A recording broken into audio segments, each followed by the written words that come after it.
Support for the Nocturnists comes from the California Medical Association.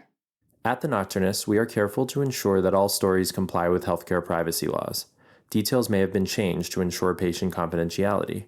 All views expressed are those of the person speaking and not their employer.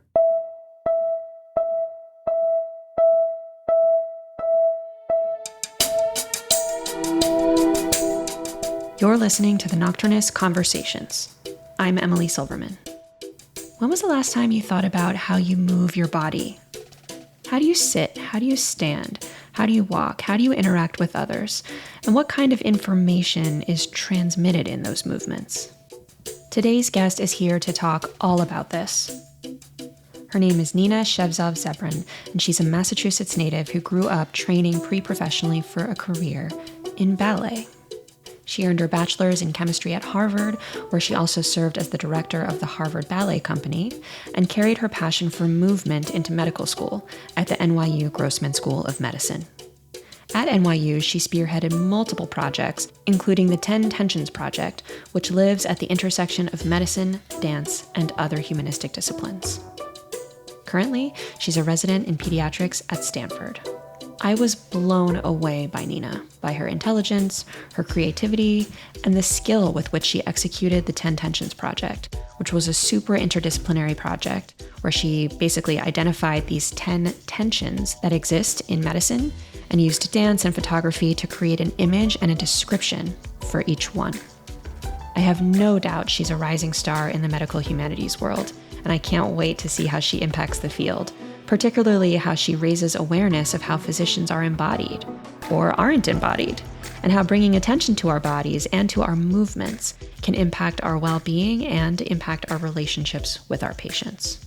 Before we sat down to chat, I asked Nina to read an excerpt from her artist's statement. Here's Nina. I entered my Manhattan apartment around midnight, roughly an hour after observing a transplant team recover kidneys and a liver from a young patient newly pronounced dead. Still wearing scrubs, I sat down on my bed and, like a ghostly twin or guardian angel, watched myself spill tears. The scene I witnessed in the operating room that evening as a second-year medical student was at once grotesque and hallowed, shocking and valiant in its intensity. Surgeons fought time for organs capable of saving life while a life bled free before them. A body turned cold to my touch. In its rawness and severity, this experience served, among other things, as an initiation into the inner, emotional world of medical providers. Over the next several years, my familiarity with this world grew. I explored its depths and shallows in the capacity of student doctor. Quickly, I recognized how significantly this world shapes physicians' day-to-day existence and, by extension, patient care. Though diversely lived, certain internal struggles seemed ubiquitous among trainees and clinicians. A set of emotional experiences appeared to bind providers in a mutual but muted understanding. Indeed, it was rare for me to hear physicians openly discuss the emotional experience of medical practice. The weekly debrief sessions required on my internal medicine clerkship, however, were designed for precisely such conversation.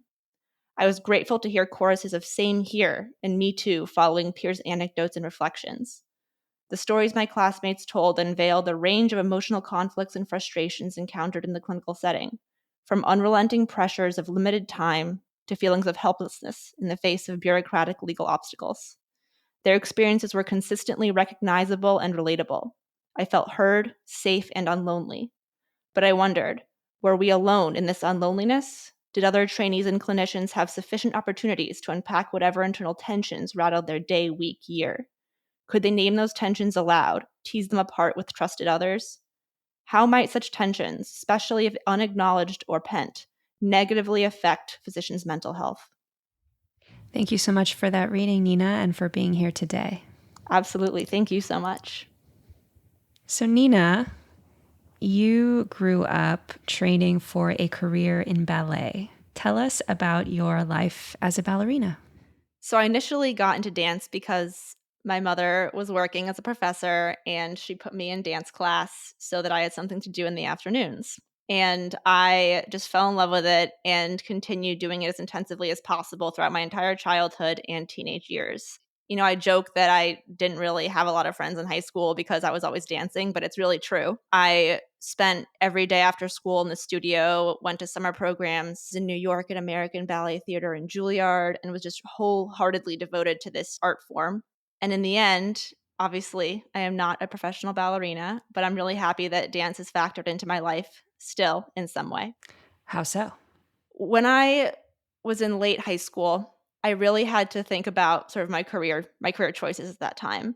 And for ballet, I haven't been in that world for 10 years now actively, but at the time, and I'm not sure how it is now, but at the time there really were sort of physical requirements for sort of how you looked, but more how internally your body worked, the flexibility of your hips, just how essentially flexible and loose you were to achieve the shapes that choreographers were demanding. And I just unfortunately was not given that structure. So I knew that I would never make it in a classical professional ballet world to the advanced level that I would hope to achieve. And I ended up finding a similar appreciation of technique and method in science in high school and then college. And then I pivoted towards that. And that led me down a path to medicine, which I can get into later. But I really always wanted to keep dance somehow present in my life because it was such a huge part of my identity that without it, I feel like there's a gap in who I am. And where I am right now doesn't really make sense without dance and ballet. Well, let's get into your pivot to medicine. You said you had an appreciation for the structural elements of science and medicine. Tell us more about that and about your decision to go down the path. My father is a psychiatrist, and so I was always exposed to medicine growing up. And, from his stories, actually, when I was younger, he would tell me patient stories, but the patients were animals. So he would have like an alligator who came to see him that day and a weasel. Those are some of my favorite characters. And so it was always sort of there as a fifth person in our family, per se, the medical field. And as I mentioned, sort of the structure, technique, methodology of science really appealed to me in high school. And so when I started to think about how I could turn that into a career, I obviously thought about medicine because I had been exposed to it. And medicine eventually became the thing I focused on because I'm someone of a huge array of interests. As you can see, I love dance, I love science. I'm not someone who has one specific fixed interest. And medicine was the one field I found that allowed you to think from the most micro level of molecules, atoms, all the way to the most macro level of, questions of policy, psychology, things of that nature on a daily basis. And you engage that spectrum to help other people. And there was really no other thing I could think of that allowed me to have such a broad scope in my work on a day-to-day basis. And so that was just very much a good fit for me in terms of my personality. So you go to medical school at NYU. On your website, you write, building on years of pre-professional ballet training, I started my medical school career with a project formally establishing a novel subfield within the medical humanities, movement and medicine, at the intersection of medicine and dance. This work emphasized clinically relevant skills such as physical self-awareness, observation, communication, and mindfulness that learners across the medical education spectrum stand to gain from engagement with movement arts. Tell us about movement and medicine. I highlighted the term physical self-awareness there. I just thought that was so interesting. How do the movement arts help us as clinicians? So, movement medicine is a term that I came up with to describe a novel area within the medical humanities, similar to literature and medicine or visual arts and medicine, fields that I found were far more developed and mature than the intersection of medicine and dance. And movement medicine is really the study and practice of how self awareness of your own body and your own movement tendencies, how you hold emotion, how you hold energy, allows you to have a deeper connection to yourself and build on that awareness to understand the emotions and experiences of others. What I mean by that on a basic level is that our bodies are vessels for emotions, for energy, for experiences, and they embody them in certain ways. And so once you understand that about yourself, you can start to read that in other people. And even if it's not a direct reading, as in a word, like reading, angry on someone's forehead, it's never going to be that clear. That energetic appreciation of interactions between you and another person can be super valuable in the clinical setting as well as in a host of other settings, obviously. But it's something that's not really developed in medicine. And I've spent a lot of time thinking about why that is. And one reason I think is because it really takes a leap of imagination to think about that. Like it's not like with, for instance, bioethics. Bioethical principles are present every day in medicine. It's very clear why doctors engage with bioethics and why people are physicians and bioethicists. Similarly, it's almost clear why doctors are also often writers. You engage writing in medicine. Medical knowledge is conveyed by writing. You read literature on the web all the time when you're thinking about how to treat a patient, how to formulate a plan. You don't dance. It's not there. It's not present in your day to day. You even look at images. You even look at x-rays. You look at, things that could be art, but you don't engage in movement the same way. And so it takes sort of a leap of faith, a leap of imagination to explore this. But I think there's so much to gain from just understanding how you are in your own body and then therefore how others are in their bodies, and then how your interactions can kind of come together in ways that are beneficial. I want to take a few minutes and really go down the rabbit hole with this because Sure. I think That's why I'm here. that's why you're here. Maybe I'll just tell you a little bit of my reactions and reflections to this. And I think I've said this before on the podcast, but when I was practicing medicine as a hospitalist, especially when I was a resident, I was very, very out of my body. I felt like my energetic body, whatever that means, was basically like head and neck, and that was it. I ignored a lot of the bodily sensations that came up. And, we're taught to do this by the culture, to ignore our hunger, to ignore our feeling of having to go to the bathroom, and so on and so forth. We're kind of taught the opposite of embodiment. And then later, as I was practicing, I recognized this and I started the process of coming back into my body, which was a really wonderful, but also kind of painful process.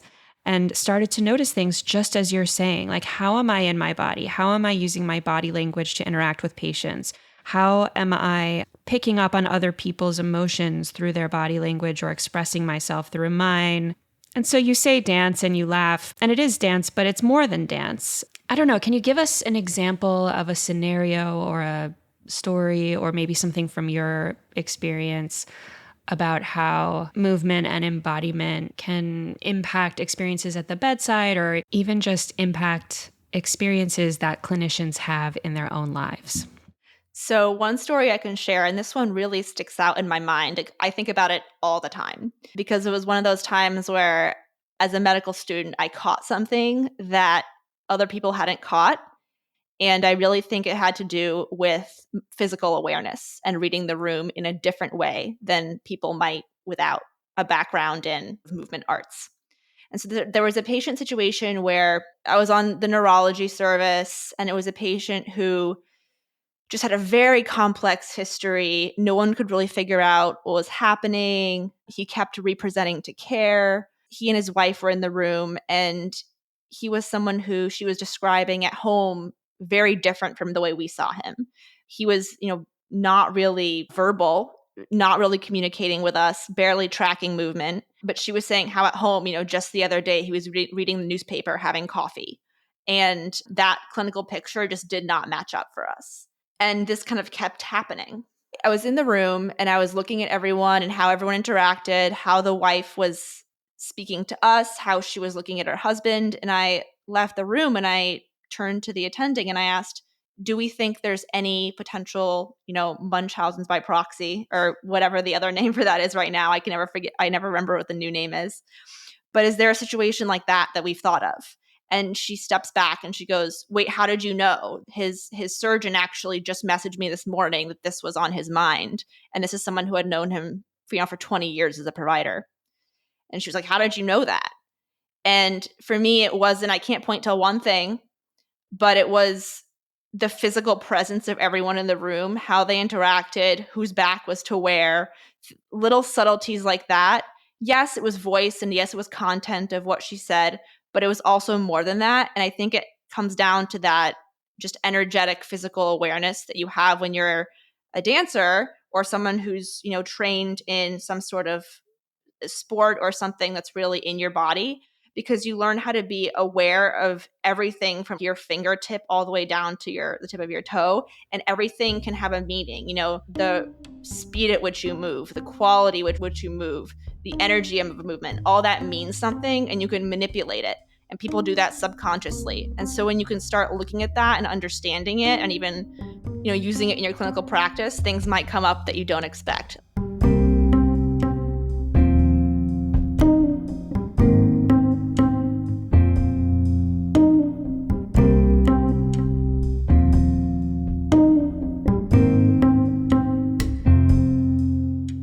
Here at the Nocturnists, we do a lot of live shows and a lot of coaching of clinicians for the stage. And one of the most difficult aspects of that work is really coaching people back into their bodies and having them be embodied as they're telling the story on stage, telling it really from a place of re-experiencing it and then feeling the audience's response and then responding to that response. And one of our story coaches is Molly Rose Williams, who comes from the world of theater and movement and dance, and she's fantastic. And it's always so fascinating to see her look at the different storytellers and point out like, wow, that storyteller has such an amazing ability to move energy in the room.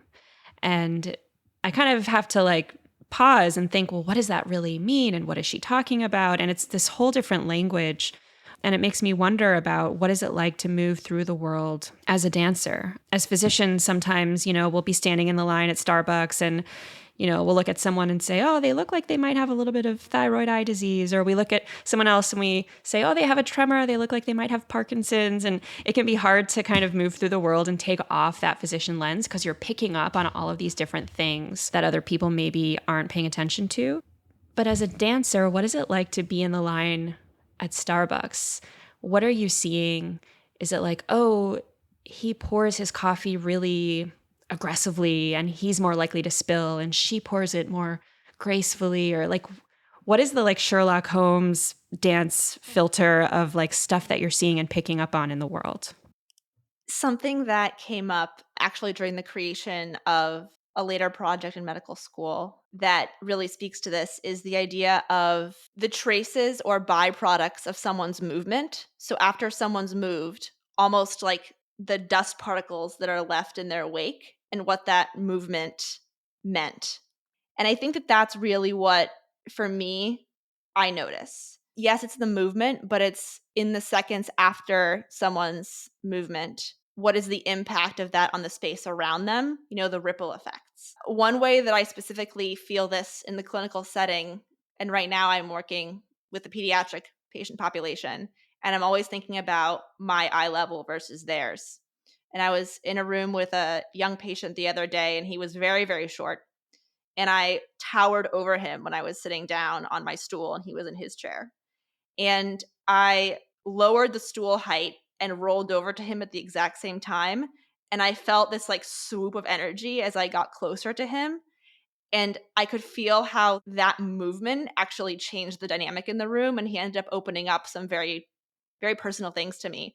But that's an example of, obviously that wasn't the reason why, but I think it's one ingredient in a whole soup of why, we ended up having a really good rapport.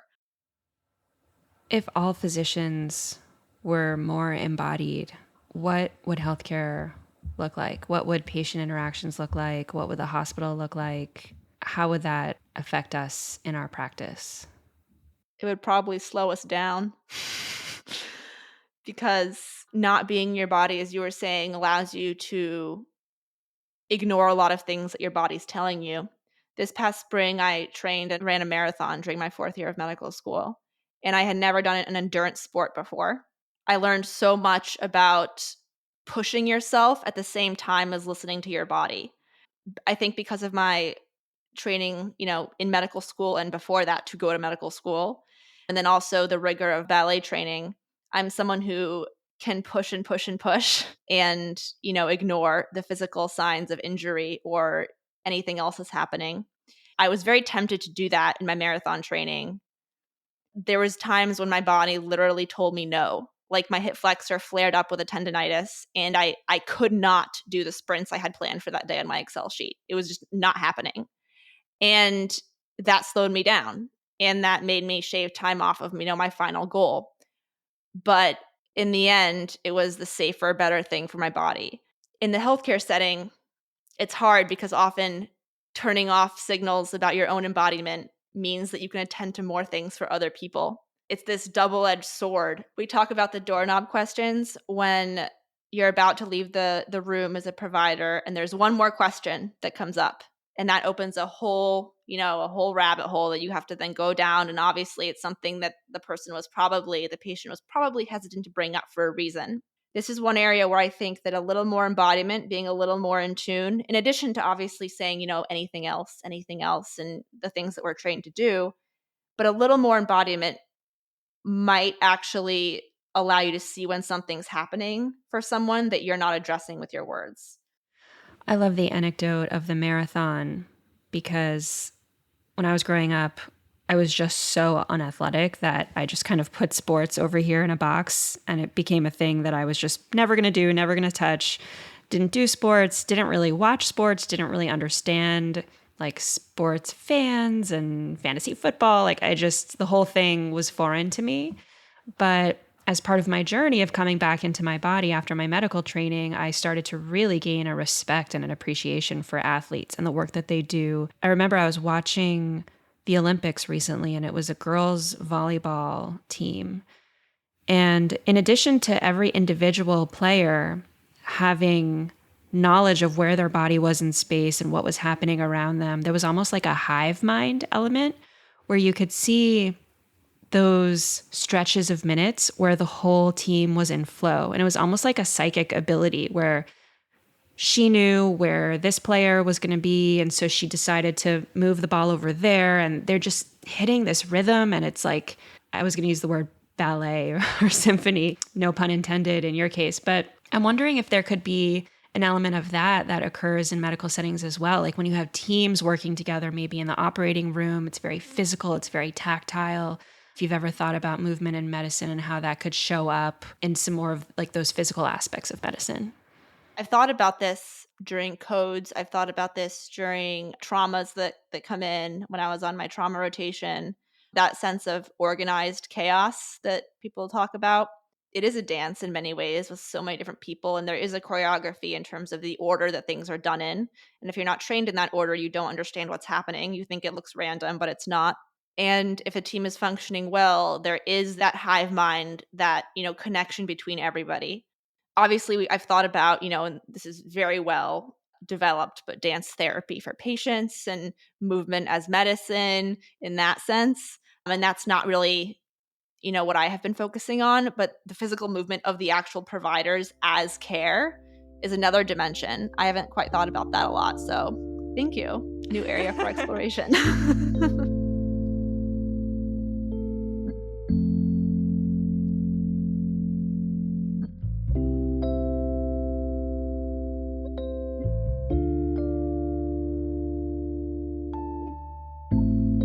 Let's talk about the 10 Tensions Project because it's so fantastic. I'm just blown away by your work. So for the audience who isn't familiar, perhaps, what is the 10 Tensions Project? It is a set of 10 photographs that are taken in a medical setting. The photographs are of dancers positioned in the medical setting. They are dressed as doctors and patients. And each photograph is designed to capture a specific tension or internal struggle that clinicians may face on a day-to-day basis.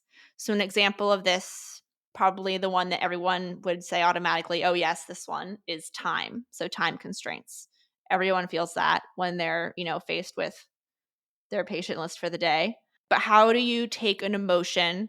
How do you take a feeling and give it shape and sort of visual structure and contour? And that's what this project really does. And so when you look at one of these photographs, obviously it's been artistically curated, but the idea is that that tension is brought to life, is brought into vision in some way that will allow you to look at it in a whole new way. And it's really a combination of dance, photography, philosophy, writing, Tell me about like the process of selecting each tension and then arranging like, okay, how do I get the dancers? How do I set up this photograph to reflect the tension that we're exploring here? The idea for this came to me actually in my first year of medical school. And it wasn't until the fourth year that I ended up completing this project as a required scholarly concentration at NYU Grossman School of Medicine. And the idea came to me while I was working on the movement medicine paper. And I vividly remember the moment that this idea came to me. I was on a train back from visiting my grandma in Connecticut, and I was working on a movement medicine paper, typing something and looking out of the window and looking down at my computer and back again. And I thought, oh man, I could turn this academic work that I'm, doing right now into an actual piece of artwork. And I think it was literally something about seeing the chaos of the moving world outside in a snapshot and then looking away and seeing it again and looking back, where I was almost getting photographs of this like chaotic world. And I actually think that's what inspired this project. In terms of selecting the tensions, quite honestly, it was not challenging because, I sort of did a brain dump when I first started this work, and I could list far more than 10 that I'd come across in my own, clinical experience as a medical student. I talked to a number of attendings who I had formed good relationships with, and I ended up narrowing it down to these 10. The real struggle came when I realized the scope of this project. Each of these tensions could be a project in and of itself, and within each of those tensions lives 10 more projects, and it keeps going down and down and down like that. And that was one of the initial challenges that I had to get over, realizing that I would not be able to dive into each tension in incredible depth. And just like, we have specialists, not everyone in medicine, not every provider is going to know everything about everything. This project was not going to be the end all be all for each tension, but it was an important high level overview where the scope was part of the art itself. And so once I had my tensions list, I had to start thinking about how to execute this. And I'm fortunate in that I have a very strong network of dancers still. And I was in New York, which is obviously a hub for dance and the arts. And so through a number of connections, actually one dancer, Ingrid Kaptein, graduate of Juilliard, she and I grew up together dancing. And I reached out to her, and she connected me with Danielle Rousseau, who is faculty at NYU in the dance department at Tisch. And she ended up being my movement consultant, I call her, or my movement specialist. It would not have turned out the way it did without Danielle's input, because she is a specialist in site-specific work. And so this was exactly the kind of person I needed to help me bring these tensions to life. We started working together, and we actually built an entire spreadsheet of every tension. Then the next column was, what are the emotions associated with this tension? Then the next column was, what is the physical response to the emotions that this tension might produce? Then the next column was, so with those physical responses, how might we demonstrate that through movement, and specifically that aftermath of movement? Because if you think about it, photography is still. And in dance, we're used to having the luxury of movement over time to tell a story. With a photograph, you don't have that. You have a snapshot. But we do have all the artistic tools that photography allows with various exposures and et cetera, which I learned about through this project. And so how are we going to capture the emotion of the tension through physical movement in a still moment? And that became a lot of work and a lot of collaboration with Danielle, with a few amazing photographers, Matteo Salcedo and also Nico Tonelli, both based out of New York, who were so helpful and gracious in helping me with this project.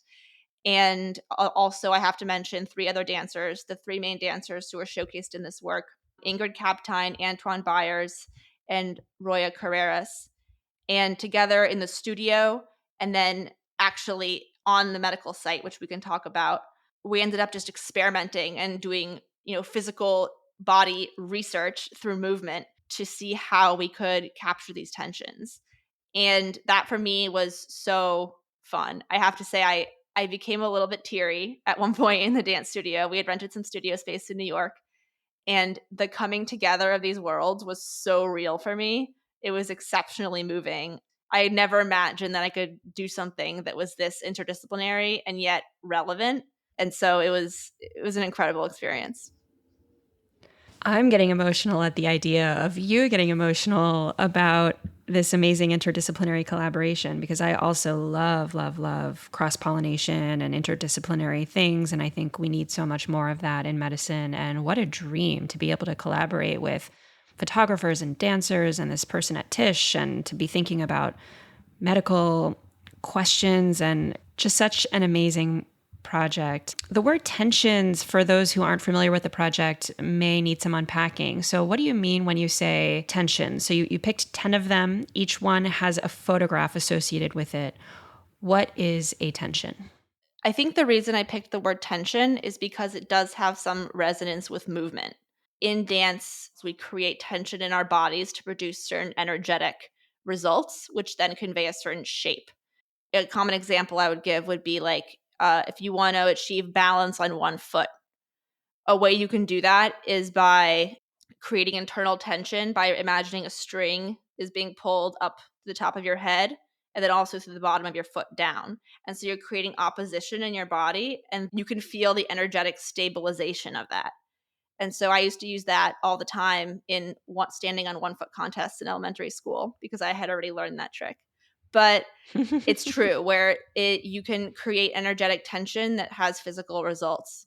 And so that was on my mind in sort of a double entendre fashion when I was thinking about the title for this project and what I wanted the project to be. So the tensions that I selected are things like boundaries. The tension there is sharing versus not sharing information as a provider with your patient. The tension with time is spending time versus not spending time. These are at their most bare bones levels. There's a tension of dislike, which is probably the most controversial one, which is what happens when you don't like the person that you're treating or is your patient for whatever reason. So not like versus like, treating one way versus another. There's all these oppositions that can be created. And that just paralleled the physical idea of tension that I just described really nicely. Tell me about the photo shoots. Did you shoot these in actual clinic rooms, hospitals? Was it a set? Bring me into that space. Like what was that like? Because that seems so fun. Oh man, it was so fun. So we shot it at the New York Simulation Center for the Health Sciences, which is actually located within Bellevue Hospital. It is an entire floor dedicated to medical learning through simulation. And so they have exam rooms that are set up exactly how an exam room would be set up. They have larger rooms where they kind of look like trauma bays. I actually used that space. It was a many, many hour photo shoot where we had all the dancers there. I was there. Danielle was the movement director, was there, and obviously our photographers.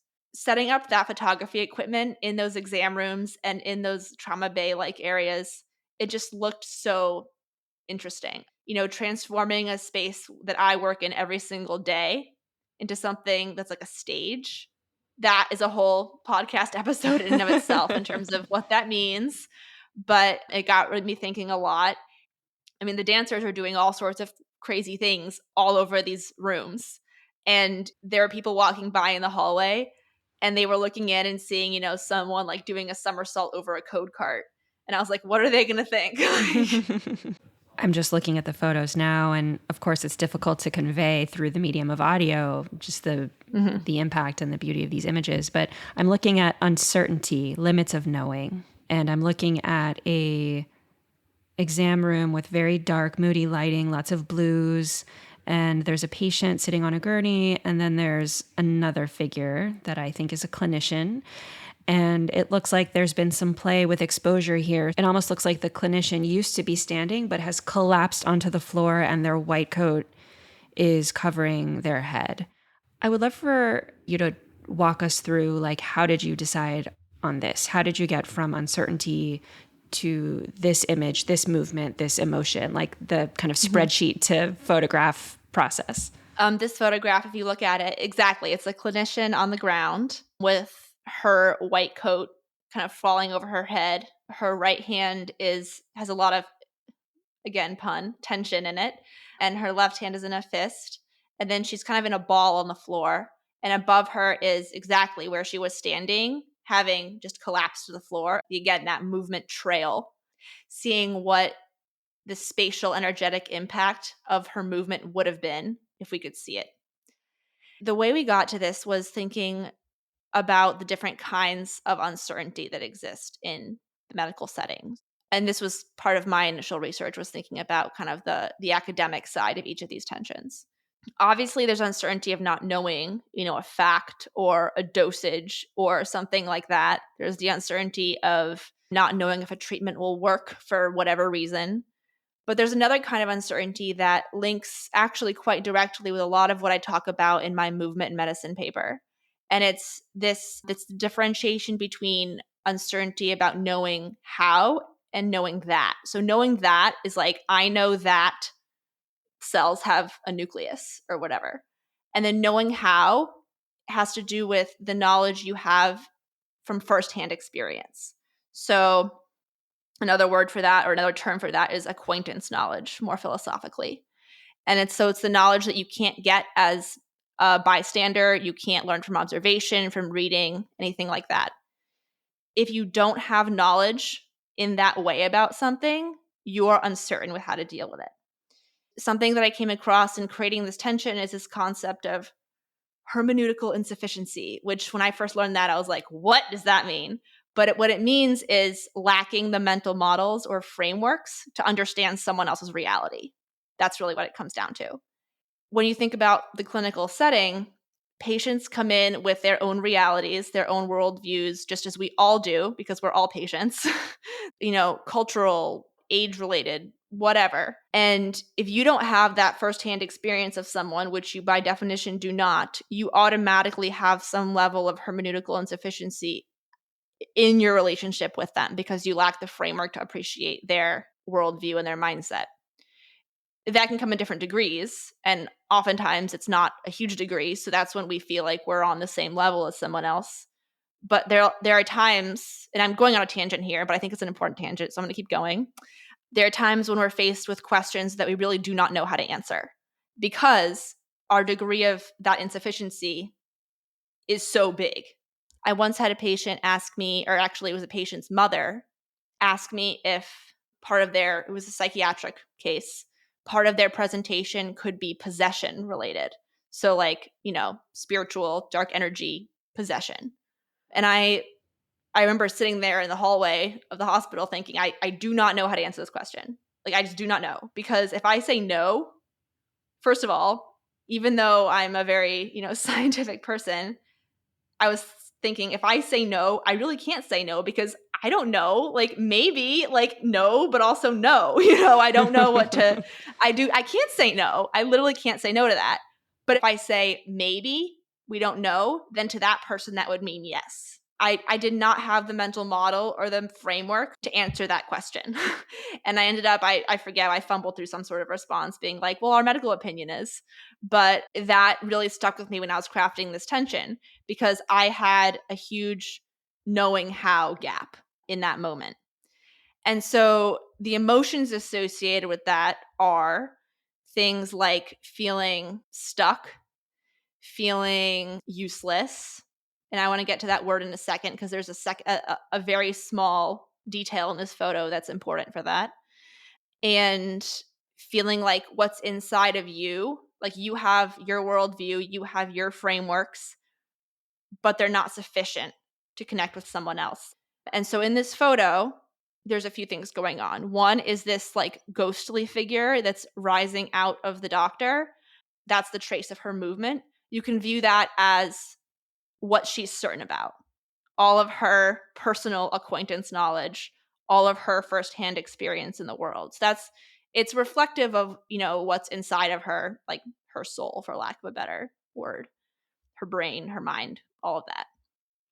Then on the ground, her position is meant to really be an embodiment of exasperation, of frustration, of feeling stuck. And that's, that hand, one in a fist in anger, one with tension in it. the coat over the head, it's, you can't see her head, you can't see her mind, because for her it's clouded. And then the feeling of uselessness comes into play, where in the background of this photo, there's actually a plastic like kids' doctor's instrument set on the table there. You can kind of see the green handles of the plastic scissors.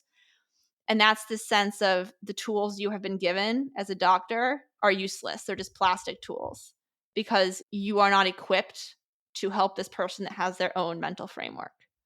And that's like literally all just in this one image, but it took that much thinking and that much time was put into these images. And I think that there's so much close reading that could be done with these, and also finding things that I haven't even thought about that I put in these by accident, which is probably how a lot of close reading is done.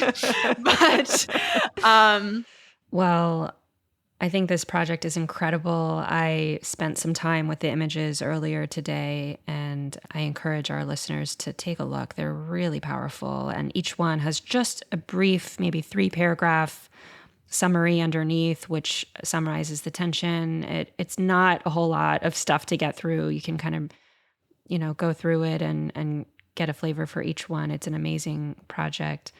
Nina, my last question to you is, what is next? You're a resident in pediatrics at Stanford now.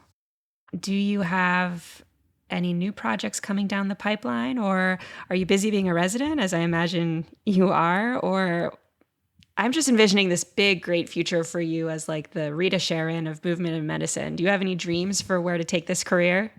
honestly, that's the dream, in the sense of crafting or originating a new space within the medical humanities that then people take and spin off into all their different directions. Something else that I would love to do is to turn this 10 Tensions project into a book at some point, where each tension gets a chapter.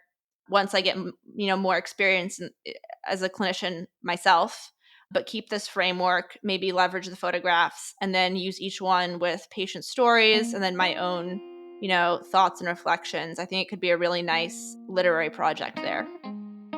I have been speaking to Dr. Nina Shevzov-Zebrun about movement in medicine and her most recent project, the 10 Tensions Project, which you can check out at 10tensionsproject.com. Nina, you are amazing. Thank you so much for putting together this incredible work of art and for coming onto the podcast to chat with me. Thank you. It's been such an honor and pleasure. I really enjoyed it.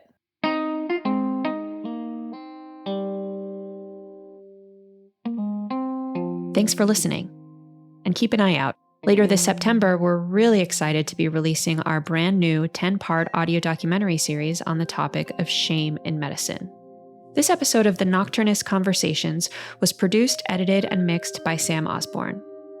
Our executive producer is Allie Block, our chief operating officer is Rebecca Groves, and our assistant producer is Carly Besser. Our original theme music was composed by Yosef Monroe, and any additional music is from Blue Dot Sessions. The Nocturnist is made possible by the California Medical Association, a physician-led organization that works tirelessly to make sure that the doctor-patient relationship remains at the center of medicine. To learn more about the CMA, visit cmadocs.org. Our show is also made possible with donations from listeners like you. Thank you so much for supporting our work in storytelling. If you enjoy the show, please help others find us by giving us a rating or review on Apple Podcasts. To contribute your voice to an upcoming project or to make a donation, visit our website at thenocturnists.com. I'm your host, Emily Silverman. See you next time.